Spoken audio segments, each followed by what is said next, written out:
MAGA coalition reframes immigration message around safety, order, and due process after court setback for ICE.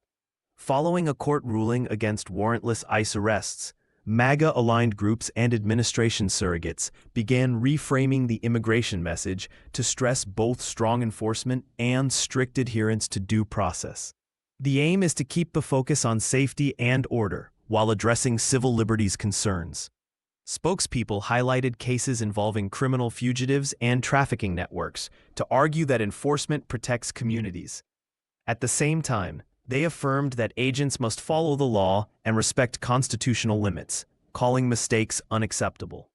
Campaign advisors see an opportunity to contrast what they describe as chaos at the border with a plan grounded in technology, targeted operations, and fast-track removals for recent entrants who lack legal claims. They also promoted expanded legal pathways for vetted workers as a pressure release valve that reduces black market incentives.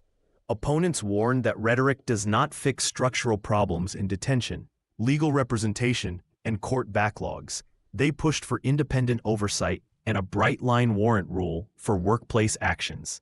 Community leaders urged a practical approach, including investments in asylum processing, regional partnerships, and employer compliance tools that reduce illegal hiring. They said enforcing labor laws can undercut trafficking and exploitation, complementing immigration enforcement. The White House signaled openness to procedural reforms, including enhanced training and clearer documentation standards for agents.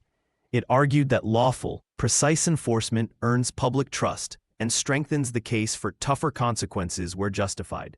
In the coming days, watch for coordinated messaging across rallies, local media hits, and policy papers.